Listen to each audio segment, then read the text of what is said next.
Le cahier de maman. Quand j'ai retrouvé ce cahier, perdu, mouillé et un peu déchiré au fin fond du garage, vidé pour le déménagement, j'ai su qu'un jour je le lirais. Je l'ai lu. J'ai été bouleversée. Pas parce que c'est ma mère qui l'a écrit.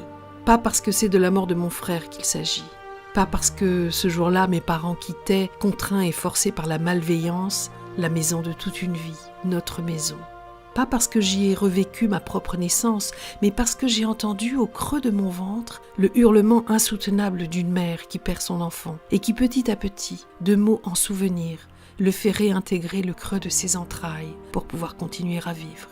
Le cahier de maman, c'est une histoire d'amour, suivie de fragments de vie, des écrits de Bruno allant de 1976 à 1985 pour essayer avec ses mots de comprendre sa vie et pour peut-être mieux accepter sa mort.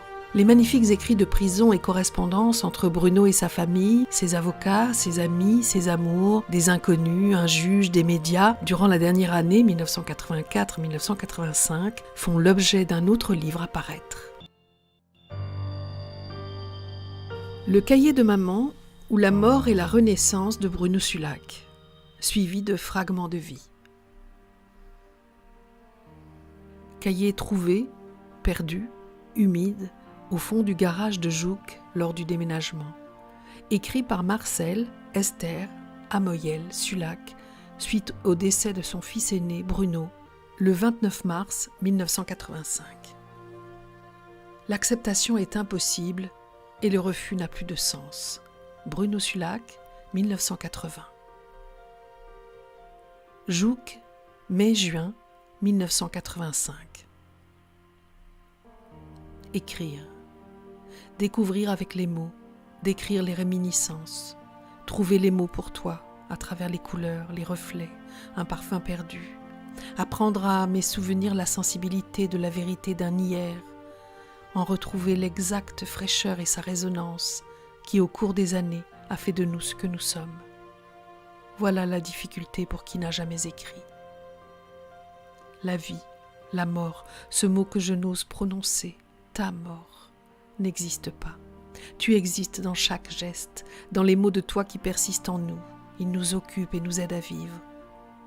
Et vient le besoin de nous taire et faire silence, que les autres sachent. Nous sommes à ton écoute, dans le silence de ton absence. C'est notre mort future qui s'annonce. Se retrouver enfin dans cet ailleurs de lumière, ta vie inextricablement liée à la nôtre. Je ne saurais vivre en pensant à ta mort. Je voudrais la défier pour la dérober à l'oubli et, défi suprême, traverser la mort, se retrouver vivant de l'autre côté. Comment savoir quelle rupture nous fait le plus de mal? Le premier départ? Le dernier? Tant de jours, tant de nuits, tant d'heures à penser, à ne vivre que pour toi et puis tout à coup rien, plus rien. Le vide où l'on tombe dans un vertige sans fin. Mais doit survenir le moment de la vie, début d'une clarté où l'on recommence à vivre pour ne pas se renier, ne pas jeter sa vie et renaître du passé car tout est là. Refaire, recommencer cette vie brisée par la mort de la chair de sa chair. Alors commence une tempête.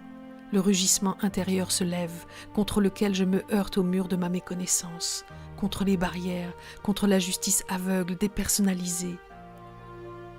Les hommes à travers elle ont-ils trouvé, dans leur indifférence, les raisons de ma douleur, les arrachements de mon cœur, la déchirure de mon âme? Ont-ils une mère? Savent-ils? Ces enfants, je les ai conçus pour qu'ils existent, que j'existe à travers eux. L'effroi de la perte de l'un d'eux et la peine qui est sans mots, mes amours en qui je me perds, sans eux je ne suis rien. Qui comprendra la détresse qui m'étreint?